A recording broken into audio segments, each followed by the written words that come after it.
అనేక సందర్భాల్లో రమ్మని పిలుస్తారు మనను. మా ఇంటికి రండి, మా ఇంటికి రండి. అబ్బా రమ్మన్నారు కదనే మనం ఇద్దరం కలిసి పోదాంపా అని వాళ్ళ ఇంటికి పొద్దున టిఫిన్ల దగ్గర నుంచి మొదలుకొని రాత్రి భోజనం చేసి ఇంటికి వచ్చే అలవాటు చేసుకోకూడదు. 10 సార్లు పిలిచినా మనం వెళ్ళలేదనుకో, 11వసారిగా మనల్ని పిలుచుడే మానేస్తాడు వాడు. మొహమాటానికి వెళితే మనము బురద గుంటలో పడే వాళ్ళం అవుతాం. ఏది నీకు సుఖాన్ని ఆనందాన్ని ఇస్తుంది అని అనుకుంటావో సుఖ, అది నీకు సుఖాన్ని ఆనందాన్ని ఇవ్వడం లేదు.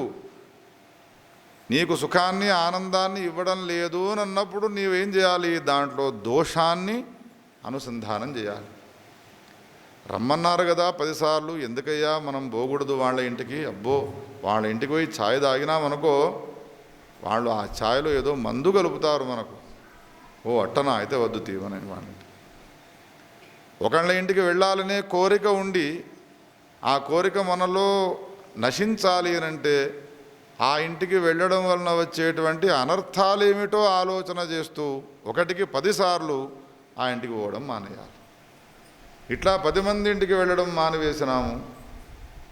మనం తినాలనేటువంటి కుతూహలంతో ఒక వస్తువు మనకి ఇష్టమై ఉన్నది బాగా, గులాబ్ జామున్ అంటే నాకు బాగా ఇష్టము, కానీ డాక్టర్ చెప్పినాడు దాన్ని తినకూడదు, నీకు షుగర్ బాగా ఉన్నది, ఒక్క గులాబ్ జామున్ తింటే నీవు 10 రోజులు పడుకోవాల్సి వస్తుంది అని అంటాడనుకో. అప్పుడు ఏం చేయాలి? గులాబ్ జామున్లో ఉన్నటువంటి దోషాలన్నింటినీ అనుసంధానం చేయాలి. అదేవిధంగా సంసారం అంతా కూడా దోషభూయిష్టమై ఉన్నది అనేటువంటి భావాన్ని పొంది ఈ సంసారాన్ని దూరం చేసుకోవాలయ్యా. ఇంకో మాటను కూడా చెప్పినాడు, నిన్న కూడా మనం విన్నాము. పదే పదే వ్యాసుడు మనకు ఉద్బోధ చేస్తూనే ఉంటాడు. వ్యాఘ్రః పశుమివాసాద్య మృత్యురాదాయ గచ్చతి. అడవిలో పులికో సింహానికో ఆకలి వేయనేకూడదు. దానికి ఆకలి వేసినది అని అంటే తానే చంపుకున్నటువంటి నవనవమైనటువంటి మాంసాన్ని తింటుంది. అది ఎంత వేగంగా పరిగెత్తేటువంటి జింక కానీ గాక దాని వెంటబడుతుంది, దాన్ని చంపి పారేస్తుంది, తిని పారేస్తుంది. ఒక పులి లేదా సింహము అడవిలో ఉన్నటువంటి మృగాన్ని ఏ విధంగా చంపి పారేస్తుందో, మన వెనకాలనే ఉన్నది సింహము పులి వంటి మృత్యువు అని భావించి ఆ మృత్యువు ఒడిలో మనం పడకముందే మనము సచ్చిదానంద ఘనస్వరూపుడైనటువంటి పరమాత్మ యొక్క స్వరూపాన్ని అనేటువంటి భావాన్ని పొందే ప్రయత్నం చేయాలయ్యా. శరీరం వచ్చినది కాబట్టి శరీరాన్ని రక్షించుకునే నిమిత్తమై అనేక రకాలైనటువంటి ఉపాయాలను ఆలోచిస్తూ ఉంటారు. ఎందుకు శరీరాన్ని రక్షించుకోవాలి? ఆత్మచింతనం చేయడం కోసం. ఎందుకు శరీరాన్ని రక్షించుకోవాలి? కళ్ళు పోతే, కళ్ళు కనిపించకపోతే అద్దాలు పెట్టుకుంటారు, చెవులు వినరాకపోతే మిషన్లు పెట్టుకుంటారు, నాలుక రుచులు తెలియకపోతే ఇంకా ఆ మిషన్ నేనైతే చూడలే, మీ సింగపూర్లో ఉన్నదో నాకు తెలియదు. నాలుక రుచులు కనుక కాకపోతే నాలుక కూడా ఓ మిషను మీరు చూస్తే చెప్పండి ఎక్కడన్నా. కేవలం కళ్ళకు చెవులకు ముక్కు కూడా రాలేదు మరి ఇంతవరకు వీటన్నిటికీ. ఎందుకు ఇవన్నీ చికిత్సలు చేసి మరి ఈ ఇంద్రియాలన్నిటి కూడా నీవు ప్రార్థన చేస్తావు అంటే భోగాలను అనుభవించడానికి. కానీ ఇక్కడ సనత్కుమారుడు ఏం చెప్తున్నాడు అనంటే, ఇంద్రియాలను నీవు చికిత్స చేయాలి, శరీరాన్ని చికిత్స చేయాలి. ఎందుకు? శరీరం ఆరోగ్యంగా ఉంచుకోవాలి, ఆత్మచింతన చేయడం కోసము అని ఈ విధంగా పరమ అద్భుతమైనటువంటి వేదాంతాన్ని బోధించి, నాయన ఎంత మేమేదో చెప్పుతూ ఉన్నాం కానీ చెప్పేవాళ్లమే తప్ప అనుభవముతో కూడుకున్నటువంటి వేదాంతివి నీవే, నీ ముందు మేమెందుకురా చెప్పేది అన్నాడు. అంతర్ధానమైపోయినాడు. ఆయన వెళ్ళిపోయిన తర్వాత పరిస్థితి ఇంకా తీవ్రమైపోయినది. ముందు తండ్రి బోధించినాడు వ్యాసుడు, ఆ తర్వాత జనక మహారాజు చెప్పినాడు, ఆ తర్వాత సనత్కుమారుడు బోధించినాడు. ఇటువంటి మహాత్ములంతా బోధించగా బోధించగా పండినటువంటి వాడైనాడు శుకుడు. వీడు ఎంత పెద్ద జ్ఞాని అవుతూ ఉన్నాడో, ఎంత పెద్ద పండితుడు అవుతూ ఉన్నాడో, వాడిపైన మోహం ఎక్కువైపోతున్నది. ఎవరికి? వ్యాసునికి. ఇంత పెద్ద పండితుడు, ఇంత పెద్ద జ్ఞాని అవుతున్నాడు. ఇక అప్పటి నుంచి ఏమైపోయినది పరిస్థితి అంటే, ఆయనను విడిచిపెట్టి ఒక్క క్షణము ఉండడు ఈయన. ఇక శుకుడేమో ఈయనను ఎప్పుడు వదిలిపెట్టుకోవాలి అని ఆయన చూస్తూ ఉంటాడు. చూడండి ఎంతటి విచిత్రమైనటువంటి పరిస్థితి. తండ్రి జ్ఞాని అయ్యుండి కొడుకులను వదిలిపెట్టుకోవాలి అని చూడాలి. కానీ తండ్రి మోహంలో పడ్డాడు, కొడుకును ఎప్పటికీ నా సమీపంలో ఉంచుకోవాలి అని అనుకుంటాడు. కొడుకు ఈయన సంబంధం ఎట్లా దొరికిపోవాలి అని చూస్తాడు. ఎంత విచిత్రం! శుకోపి యోగినాం శ్రేష్ఠ సమ్యక్ జ్ఞాత్వా హి అవస్థితం బ్రహ్మణః పదమన్వేష్టుముత్సుకః పితరం యయౌ. ఉపదేశం చేసినటువంటి ఏ మహాత్ములు ఉన్నారో వాళ్ళంతా ఇప్పటిదాకా నాకు ఉపదేశం చేసినారు. జగత్ అంటే ఏమిటి, పరమాత్మ అంటే ఎవడు, జీవుడు అంటే ఎవడు అని నాకు చక్కగా నిస్సందేహంగా అర్థమైనది.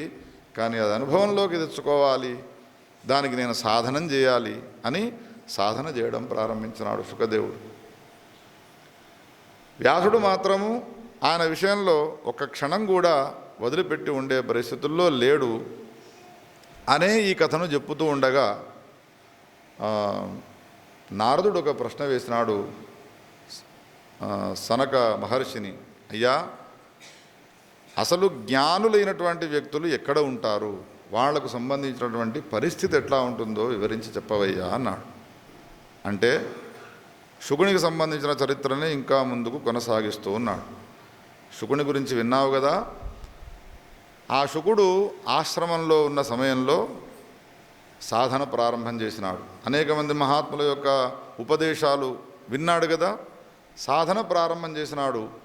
ఉన్నటువంటి ఒకనాడు సాధనలో ఉన్నటువంటి శుకుడు ఆకాశానికి ఎగిరిపోయినాడు. సూర్యుని యొక్క గోళకం చూసినాడు.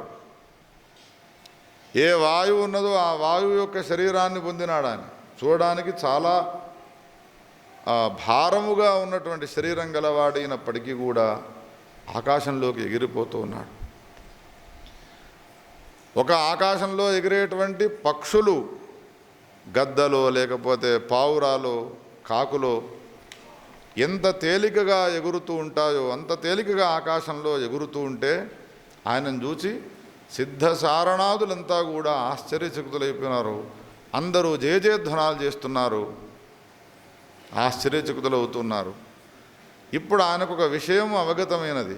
ఓహో, నేను వాయువు యొక్క స్వరూపాన్ని, పంచభూతములు మనలోనే ఉన్నా కానీ పంచభూతముల యొక్క స్వరూపం మనదే ఉన్నది అని మనం తెలుసుకున్నప్పటికీ కూడా సాధన లేక ఏమవుతుంది, వాటికి మనం దూరం అవుతున్నాం. సాధన చేసినటువంటి మహాత్ములు ఏం చేస్తారు అనంటే వాయువు యొక్క స్వరూపాన్ని పొంది ఆకాశానికి ఎగురుతారు. ఆకాశం యొక్క స్వరూపమై ఎంత ఆకాశం ఉన్నదో అంత ఆకాశముగా మారిపోతారు వాళ్ళు. ఎగిరినటువంటి ఆయన ఏమంటాడు అనంటే, హే భూతాదులారా, హే ప్రాణులారా, ఇప్పుడు నేను అన్ని భూతముల యొక్క స్వరూపాన్ని అయ్యున్నాను. వాయువు నా స్వరూపమే, ఆకాశము నా స్వరూపమే, పంచభూతాలు నా స్వరూపమే. అటువంటి నేను ఎగిరినాను, అందరినీ వదిలిపెట్టాలనే భావంతో కూడుకున్నాను. కానీ మా తండ్రి మాత్రం నన్ను వదిలిపెట్టడం లేదు. ఆయనతో ఉన్న ఒక్క బంధం నాకు తెగిపోయినది అనంటే ఇక నేను పక్షిగా విహరించవచ్చును, పరమహంసగతిని పొందవచ్చును. అందుకని ఒకవేళ ఆయన వచ్చి అరణ్యాల్లో ఏడి నా కొడుకు అని అడిగితే మాత్రం మీరు నా జాడ చెప్పబోకండి, సరేనా అని అక్కడ ఉన్నటువంటి పశుపక్షాదులు, అక్కడ ఉన్నటువంటి వన్యదేవతలు వాటన్నిటికీ ఈ మాట చెప్తున్నాడు. పితాయది అనుగచ్చేన్మాం క్రోశమాశుకేతి వై తస్మై ప్రతివచోదేయం భవద్భిస్తు సమాహితై. ఎక్కడికి వెళ్ళినాడు నా కొడుకు అని శుకాని పరిగెత్తుకుంటూ వస్తే నా జాడ మాత్రం మీరు చెప్పకండి. ఒకవేళ చెప్పాలనే కోరిక ఉంటే నేను నిజంగా ఏమైనానో ఆ మాటను చెప్పండి. శుకుడు నిజంగా ఏమైనాడు, ఆయనలో పంచభూతాలున్నాయి, పంచభూతములతో ఆయన ఏర్పడ్డాడు కాబట్టి ఆయన గాలి అయినాడు, ఆయన అగ్ని అయినాడు, ఆయన ఆకాశమైనాడు, ఆయన నేల అయినాడు. నేల ఎక్కడ ఉంటుంది? అంతటా ఉంటుంది. ఆకాశం ఎక్కడ ఉంటుంది? అంతటా ఉంటుంది. పరమాత్మ ఎక్కడ ఉంటాడు? పరమాత్మను నేను అని భావించినటువంటి జ్ఞాని ఎక్కడ ఉంటాడు? మనం ఎక్కడ ఉన్నాము? నగునూరు గుళ్ళో ఉన్నాము. మనం అంతటా ఉన్నాము అనే భావం ఇంకా మనకు రాలే. శుకుడు ఆ స్థితిని పొందినాడు, అంతటా ఉండేవాడు అని. ఈ పరిస్థితి ఏర్పడ్డది ఆయన జ్ఞాని ఈనాడు ఆకాశానికి ఎగిరిపోయినాడు. ఇంతలో శుకుడు అన్నట్టుగా వ్యాసుడు అడవుల్లో వెతుకుతూ రానే వచ్చినాడు. ఈ చెట్టు సందున ఆ చెట్టు సందున చూస్తూ ఉన్నాడు. హిమవత్ పర్వత సానువుల్లో ఆయన ఆశ్రమం ఉన్నది, వ్యాస భగవానుది. సరస్వతీ నదీ తీరంలో అన్వేషణ చేస్తూ ఉన్నాడు.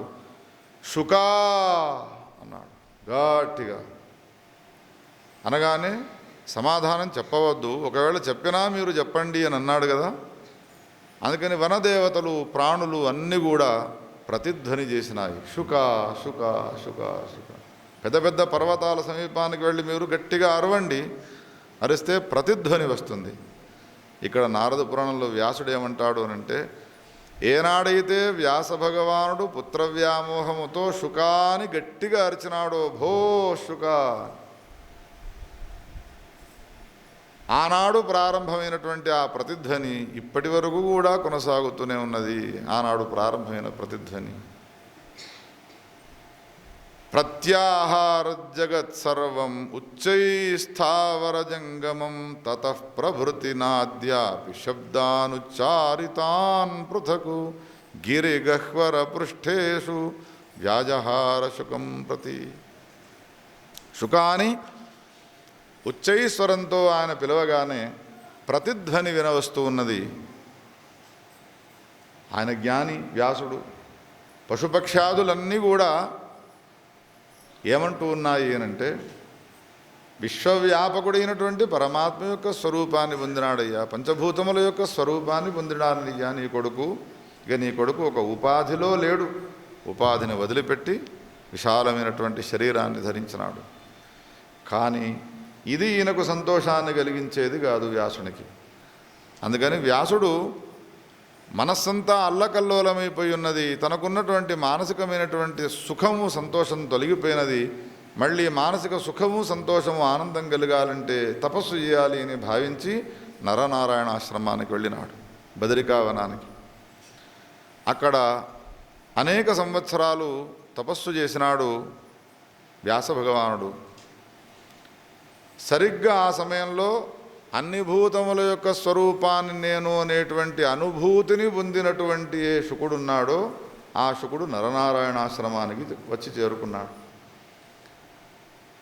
చేరుకోగానే నారాయణమూర్తి ఆయన విషయంలో ప్రసన్నుడై ఉన్నాడు. హే శుక, నిన్ను పరీక్ష చేసుకున్నావు. మహాత్ముల వలన నేను జ్ఞానాన్ని ఉపదేశంగా పొందినాను, కానీ నేను జ్ఞానినా కాదా అనే విషయాన్ని తెలుసుకోవడానికి ఇప్పుడు పరీక్షలో ఉత్తీర్ణులైతే ఆ కాలేజీ వాళ్ళు లేకపోతే ఆ యూనివర్సిటీ వాళ్ళు సర్టిఫికెట్ ఇస్తారు. జ్ఞానివా కాదా అనే విషయం తెలియడానికి ఎవరో పీఠాధిపతులు మనకు సర్టిఫికెట్ ఇవ్వాల్సిన అవసరం లేదు. జ్ఞానినా కాదా అనేటువంటి విషయం తెలుసుకోవడం మనంతటా మనమే తెలుసుకోవాలి ఆ విషయాన్ని. అట్లా తెలుసుకున్నావు నీవు, చాలా గొప్పనటువంటి స్థితిని పొందినావు. సనత్కుమారుడు నీకు చూపించినటువంటి యొక్క మార్గాన్ని అవలంబించి ఉత్తమమైనటువంటి గతిని పొందినావయ్యా నీవు అని నారాయణమూర్తి నోటి నుండి ఈ మాటను అనగానే ఆయన చరణాల విందాలపైన పడ్డటువంటి వాడి పరమ అద్భుతంగా స్తోత్రం చేసినాడు శుకదేవుడు నారాయణమూర్తిని గురించి.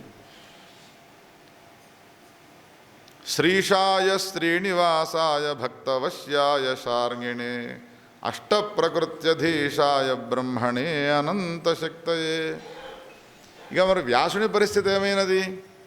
కొడుకు కనిపించడం లేదు అని బాధపడుతూ తనకెప్పుడు ఏ దేవతను ఉపాసన చేయాలి అన్నా కానీ శంకరుడే జ్ఞాపకం వస్తాడు కాబట్టి శివుణ్ణి గురించి ఉపాసన చేయడం ప్రారంభించినాడు. పురాణాంతరంలో వర్ణించినాడు. శివుడు ప్రత్యక్షమై, వ్యాస నీవు చింతించకయ్యా, ఉత్తమగతిని పొందినటువంటి మహాత్ముడైన శుకుణ్ణి చూసి సంతోషపడాలి, కానీ వాడిని మళ్ళీ నా దగ్గరనే పెట్టుకుంటాను అని ఏడవడం ఏమిటయ్యా? లేదు, వాడు లేకుండా నేను ఉండలేను అని అంటే అయితే ఒక పని చేస్తాను, నీకెప్పుడు నీకు పిల్లవాడు కొడుకు జ్ఞాపకం వచ్చినా కానీ వానికి సంబంధించిన ఛాయ నీ ఎదుట ప్రత్యక్షమయ్యేట్టుగా వరాన్ని ఇస్తున్నాను. ఛాయ అంటే నీడ, లేదా మన భాషలో చెప్పుకోవాలంటే ఓ ఫోటో తీసుకువచ్చి ఇచ్చినాడు శంకరుడు. ఇక దీన్ని చూస్తూ మురిసిపోతూ ఉండు నీవు. కానీ నిజమైనటువంటి వాడు మాత్రం ముక్తిని పొందినాడు. వాడు నారద పురాణంలో ఏమంటాడు అని అంటే, శివుడు ఈ మాటను చెప్పినప్పటికీ కూడా తృప్తి కలగకుండా ఉన్నటువంటి దిశలో అప్పుడు నరనారాయణాశ్రమంలో ఈయన తపస్సు చేస్తూ ఉండగా సర్వవ్యాపకుడైనటువంటి పరమాత్మను నేనయ్యున్నాను అని అనుభవపూర్వకముగా తాను అనుభవాన్ని తెచ్చుకున్నటువంటి శుకదేవుడు నరనారాయణాశ్రమానికి వచ్చి నరనారాయణులను స్తుతించి ఎప్పుడైతే నమస్కారం చేసినాడో అప్పుడు భగవంతుడైనటువంటి నారాయణమూర్తి జ్ఞాని అయినటువంటి శుకదేవునికి కొన్ని ఆదేశాలు జారీ చేసినాడు.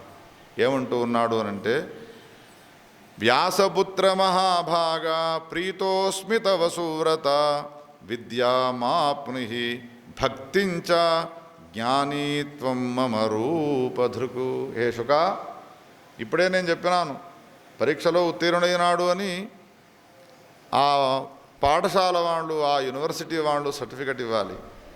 వీడు జ్ఞాని అనే విషయాన్ని ఎవరు తెలియపరచాలి అంటే పరమాత్మనే తెలియపరచాలి. నీవెవరవో కాదు యాశుక, నేను నీవు ఇద్దరం ఒకటే. కాకపోతే కొన్ని విషయాలను నేను నీకు తెలియజేస్తున్నాను. ఏమిటి అనంటే, ఉత్తమమైనటువంటి ప్రారబ్ధం ఇంకా ఏదో నీకు మిగిలి ఉన్నట్టుగా ఉన్నది. ఎవరికైతే లోకంలో ఉత్తమ అధమ ప్రారబ్ధములు రెండూ మిగిలి లేవో వాడు పరమాత్మ యొక్క స్వరూపానంతుడు, జ్ఞాని అయినటువంటి వాడు. జ్ఞాని అయి ఉండి కూడా ఇంకా జీవనాన్ని కొనసాగిస్తూ ఉన్నాడు అనంటే ఈ ఉత్తమ అధమ ప్రారబ్ధాల్లో ఏదో కొంచెం మిగిలి ఉన్నది అని భావించాలి. అందుకని అదేదో ఉత్తమ ప్రారబ్ధం మిగిలి ఉన్నట్టుగా ఉన్నది. నీకు సంబంధించినటువంటి ఏ తండ్రి గారు వ్యాసుడున్నాడో ఆయన నీకు అనుకూలమైనటువంటి పరమ ఉత్కృష్టమైనటువంటి శాస్త్రాన్ని రచించినాడు. ఆ శాస్త్రం పేరే భాగవతం అని అంటారు. కర్తా భాగవతం శాస్త్రం తదధీశ్వభువం వ్రజ. శ్వేతద్వీపానికి నీవు రావలసిన అవసరం లేదు, వైకుంఠధామానికి రావలసిన అవసరం అంతకంటే లేదు. నీవు చేయాల్సిన పని ఏమిటి అంటే, మీ తండ్రి గారు రచించినటువంటి ఏ శ్రీమద్ భాగవతం ఉన్నదో ఆ భాగవతాన్ని భూలోకానికి వెళ్ళి మీ తండ్రి గారి ద్వారా అధ్యయనం చేయవయ్యా. ఆ తర్వాత ఆయన అనేక సంవత్సరాలు గంధమాదన పర్వతంలో తపస్సు చేస్తాడు. ఈ శరీరాన్ని పరమేశ్వరునికి సమర్పణ చేస్తాడు. అధ్యయనం చేసినటువంటి భాగవతం ఉన్నదో ఆ భాగవతాన్ని కాలాంతరంలో పరీక్షన్ మహారాజు గారికి బోధించవయ్యా. దానితో నీకున్నటువంటి ఆ ఉత్తమ ప్రారబ్ధం ఏమున్నదో అది తెగిపోతుంది. ఉత్తమాధమ ప్రారబ్ధములు రెండూ లేవు అన్న తర్వాత అప్పుడు విదేహ కైవల్యం అనేటువంటిది నీకు ఏర్పడుతుంది. మన అద్వైత శాస్త్రంలో జ్ఞానం అనేది వానికి ఉదయిస్తుంది, కానీ శరీరం ఇంకా ఉంటుంది. జ్ఞానం ఉదయించింది, వాడు జ్ఞాని అయినాడు కదా, ఇంకెందుకు వాడు చావలేదు అనంటే ఉత్తమ ప్రారబ్ధం ఉన్నది కాబట్టి ప్రారబ్ధం ఉన్నంత వరకు ఈ శరీరాన్ని అనుభవించవలసిందే. ఎప్పుడైతే ఆ ప్రారబ్ధము నష్టమైపోయినదో, ప్రారబ్ధము ఉండి వాడు జ్ఞాని అయినాడు అనంటే వానికి ఒక పేరున్నది, నైష్కర్మ్య సిద్ధి. వాడికి శరీరం ఉంటుంది, కానీ శరీరం పైన అభిమానం ఉండదు. సంసారం ఉంటుంది, సంసారం పైన అభిమానం ఉండదు. ఎప్పుడైతే ఈ ప్రారబ్ధం తొలగిపోతుందో అప్పుడు నిజమైనటువంటి జ్ఞానం వానికి ఏర్పడుతుంది. ఈ శరీరం కూడా పతనం అయిపోతుంది అనేటువంటి పరమాద్భుతమైనటువంటి కథను చెప్పి, వేదతుల్యాం భాగవతీం హరిభక్తి వివర్ధినీం నివృత్తి నిరతం పుత్రం శుకమధ్యాపయచ్చతాం. నరనారాయణులను ఉపాసన చేయడం వలన నాకెంత ఉత్తమమైనటువంటి అవకాశాన్ని ఇచ్చినారు ఈ నరనారాయణులు. పరమోత్కృష్టమైనటువంటి భాగవతాన్ని రచించి ఆ భాగవతాన్నంతా కూడా తన కుమారునికి ఉపదేశం చేసినాడు. వేదతుల్యాం భాగవతీం, వేదముతో సమానమైనటువంటి భగవత్ సంబంధమైనటువంటి కథలను వినిపించిన తర్వాత ఇంకా ఆయన ఆత్మారాముడైపోయినాడు, సద్గతిని పొందినాడు. కాలాంతరంలో పరీక్షన్ మహారాజు గారికి బోధించినాడు. వ్యాసుడు చెప్పినటువంటి భాగవతాన్ని విని శుకుడు పరీక్షన్ మహారాజు గారికి చెప్పిన ఈ కథను లక్షలాది కోట్లాది మంది మన భారతదేశంలో విన్నటువంటి వాళ్ళై చివరికి ఏమైనారు, అందరూ కూడా పరమహంసగతిని పొందినటువంటి వాళ్ళై ఉన్నారయ్యా అనేటువంటి ఈ కథను నీకు చెప్పినాను. ఎవరైతే మోక్షధర్మాలతో కూడుకున్నటువంటి ఈ కథను వింటారో వినిపిస్తారో వాళ్లకు హరిభక్తి అనేటువంటిది కలుగుతుంది అని ఈ కథ సమాప్తి చేసినాడు. గోపాలకృష్ణ భగవానికి శ్రీరామ విష్ణు నరసింహ వామన క్షణవాసుదేవ నిరుద్ధ అమలరుంమురారే భయాదజస్రం శ్రీరామ విష్ణు నరసింహ వామన క్షణవాసుదేవ అజా అనిరుద్ధ అమలరుంమురారే త్వం పాహి నః సర్వభయాదజస్రం. త్వం మిగతా అన్ని మీకు అర్థమైన ఈ శ్లోకంలో శ్రీరామ విష్ణు నరసింహ వామన ప్రద్యుమ్న సంకర్షణ